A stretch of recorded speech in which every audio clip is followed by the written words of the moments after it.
mendapat apa-apa. Tokoh-tokoh Alkitab banyak bicara tentang iman, kepercayaannya kepada Allah. Ya mungkin karena begitu banyak pergumulan beban hidup sehingga kepercayaan saudara udah mulai jauh dari hadapan Tuhan. Tapi hari ini dengar baik, iman saudara jangan pernah mundur dari hadapan Tuhan. Amin. Kalau di gereja misalkan saudara, saya beriman Pak Pendeta, tapi ketika pulang dari gereja, benar nggak saya sembuh? Benar nggak saya diberkati? Benar nggak saya dipulihkan? Dengar baik, jangan mau diintimidasi oleh iblis Pak Bu. Tuhan mau Anda dan saya memiliki iman yang besar. Saudaraku, Bapak Ibu, ada satu tokoh Alkitab yang berkata demikian. E.M. Bones, dia bilang begini, hanya Allah yang dapat menggerakkan gunung, tetapi doa dan iman adalah yang akan menggerakkan hati Allah. Dan kemudian apabila hati Allah sudah tergerak, maka dia akan menyingkirkan setiap gunung masalah yang menghadang engkau. Oleh sebab itu, doa dengan penuh kepercayaan, doa penuh dengan keyakinan, dengan iman, maka akan menghasilkan mujizat yang besar. Bapak Ibu, ada satu tokoh Alkitab yang memiliki iman yang begitu besar. Seorang perwira di Kapernaum. Seorang perwira di Kapernaum ini, saudaraku, tahukah saudaraku bahwa dia memiliki hamba yang sakit dan hampir mati. Tapi Yesus bilang, saya akan datang ke rumahmu. Seorang perwira ini bilang begini, katakan sepatah kata saja, maka hambaku pasti sembuh. Saudara bayangkan, Yesus bilang dalam Matius pasal 8-10, slide berikutnya, setelah Yesus mendengar hal itu, heranlah ia dan berkata kepada mereka yang mengikutinya, aku berkata kepadamu, sesungguhnya iman sebesar ini tidak pernah aku jumpai pada seorang pun di antara orang Israel. Siapa orang Israel? Abraham, Nuh, Henok. Iman mereka kalah. Tetapi ada seorang perwira di Kapernaum yang memiliki iman yang hebat, yang luar biasa. Dia bilang kepada Yesus, katakan sepatah kata saja. Hari ini saudaraku, saya tidak tahu perhubungan saudara. Katakan sepatah kata saja sama Yesus. Engkau pasti sembuh. Engkau pasti dipulihkan. Engkau pasti diberkati. Maka engkau rumah tanggamu diberkati oleh Tuhan. Suami istri akan bertobat. Anak-anakmu pasti diberkati oleh Tuhan. Katakan sepatah kata saja. Bilang sama saya, katakan sepatah kata saja. Pasti aku sembuh. Amin. Miliki iman Pak, kepercayaan. Pak, saya percaya semua yang telah kita doakan dan imani, percaya kita akan pasti menerimanya. Kapan dan waktunya kita nggak tahu. Kan kadangkala doa kita ada yang udah langsung dijawab oleh Tuhan. Kadangkala doa kita menunggu atau menunda. Kadangkala doa kita, ya Tuhan bilang, entar dulu, sabar anakku. Tapi pada intinya bahwa semua permohonan doa syafaat saudara sudah dicatat dalam kitab kehidupan. Tapi hari ini mau nggak saudara bersabar dalam menantikan jawaban doa itu? Amin. Saya pernah sampaikan Bapak Ibu, makanya saudaraku, kenapa ya saudara menulis pokok doa syafaat yang selalu disampaikan, selalu didoakan oleh hamba-hamba Tuhan. Jangan malu Pak, jangan malu Bu. Kalau saudara memiliki segudang pergumulan, saudara tulis permohonan doa syafaat saudara. Biar kami para pendeta, para hamba Tuhan, para pendoa syafaat mendoakan saudara. Jangan pernah malu Pak. Saya bilang, nanti kalau pendeta bacakan status rumah tangga saya malu Pak Pendeta. Jangan pernah malu Pak. Alangkah baiknya kalau saudara di rumah, saudara punya permohonan doa syafaat tumpang tangan setiap hari sama dengan istri, bersama dengan anak-anak.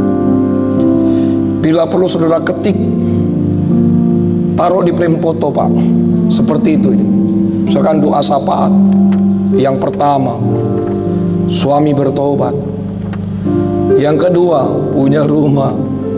Yang ketiga, anak-anak saya hebat, orang luar biasa. Yang kelima, apalagi anak-anak muda misalkan, Tuhan pengen punya jodoh. Punya jodoh titik dua. Yang pertama putih, yang kedua mancung, yang ketiga rambutnya kayak salurkan. Terus Tuhan bilang begini, lu cari pekerjaan apa mau cari jodoh? Tak jodoh. Tuhan, ada lagi nih Tuhan, kalau bisa ya jodoh saya punya apartemen Tuhan, manajer. Terus Tuhan bilang, ngaco dong Butet, ngana itu juga bukan manajer. Benar gak? Tapi bagi Allah gak ada yang mustahil. Amin. Iya. Buktinya saya, ya walaupun saya jelek, istri saya makanya cinta sama saya. Benar, saya jujur, saya jelek Bapak. Si saya mah cakep weh. Ini karena ikut hari ini dia. Kalau dia nggak ikut mah kan bercanda saudaraku. Iya, si Light itu mah cantik-cantik. Wih, wah, istri saya cantik. Hari ini saya angkat dia. Karena nanti kalau saya jelekin dia, nanti di rumah saya bisa dibarbar sama dia. Bercanda. Ya, istri saya baik nih. Wah, istri saya jangan ditanya, baik banget nih. Cantik, weh. Si Light manapun, kalau saya lihat si Light, weh, nggak ada tandingan. Si Light apa? Ngarasaun ya. Oh, si Light apa lah gitu. Yang penting si Light lah. Dia juga nggak tahu aja si Light apa. Yang penting si Light. Nah saudaraku, nah sebab itu Bapak Ibu ya harus memiliki iman kepercayaan. Mana sampaikan di tempat ini Bapak Ibu ya, saudara kalau bisa ya catat aja doa saudara. Bila perlu di print, jadikan frame foto. Iya, gantung tuh di apa di mana di ruang tengah atau ruang tamu. Ya. Saya pernah sampaikan kan, saya pernah tulis pokok doa saya taruh di frame foto saya, saudara. Itu namanya doa perpetik. Satu persatu doa saya mulai dijawab oleh Tuhan. Amin. Jangan malu Pak, jangan takut. Karena kita bukan mencuri, karena kita bukan jati orang Pak. Saudara, ya makanya kenapa ada permohonan doa syafaat? Tulis Pak. Sampaikan isi hatimu sama Tuhan. Kami para hamba Tuhan, topang doa saudara hari ini supaya saudara pulang diberkati oleh Tuhan. Beri tepuk tangan, beri pujian bagi Allah kita. Itu yang kedua, yang ketiga, yang terakhir. Lukas 18 ayat 1. Yuk sama-sama kita baca 2, 3. Iya. Yesus mengatakan suatu perumpamaan kepada mereka untuk menegaskan bahwa mereka harus selalu berdoa dengan tidak jemu-jemu. Perhatikan ada kata tidak jemu-jemu. Itu artinya yang ketiga, bagaimana doa yang berkuasa. Kita harus memiliki ketekunan dalam hal berdoa. Yesus menceritakan bahwa ada seorang hakim yang lalim, hakim yang tidak jujur, yang tidak benar.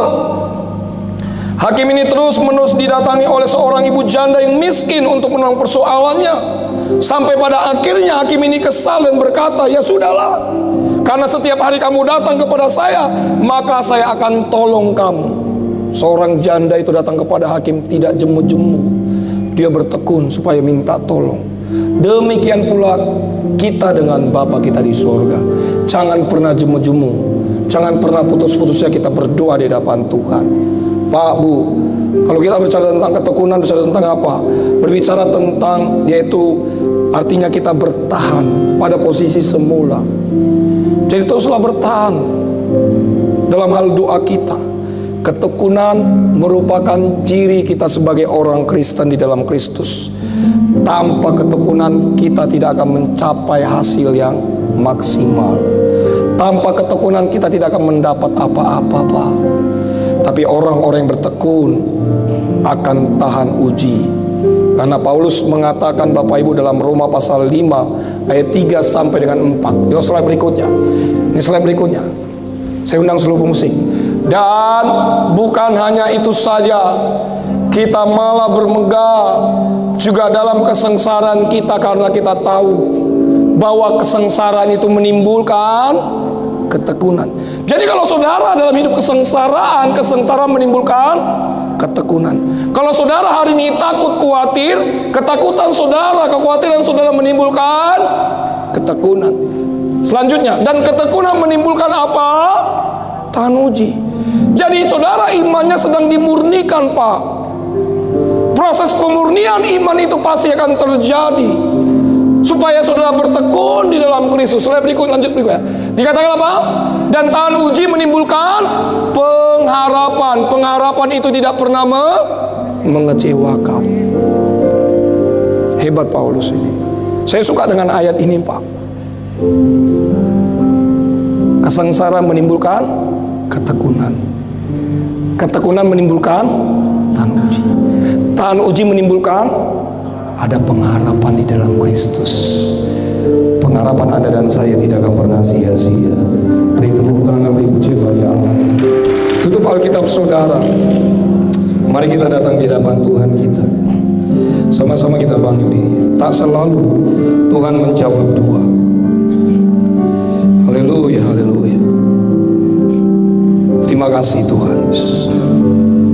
Terpujilah namamu. Haleluya. Tak selalu Tuhan menjawab doa, namun Dia beri yang terbaik di waktu yang tepat. Izinkanlah Tuhan untuk bekerja, yang mustahil menjadi mungkin oleh karena percaya. Yesus mendengar. Yesus mendengar lebih dari yang kudoakan. Yesus menjawab lebih dari yang kuharapkan. Dengan caranya di waktu yang tepat, ku kan melihat Dia jadikan semua. Sama-sama kita bangkit beri saudara. Sama-sama beri tepuk tangan, beri pujian bagi Allah kita. Sama-sama kita katakan tak selalu. Tak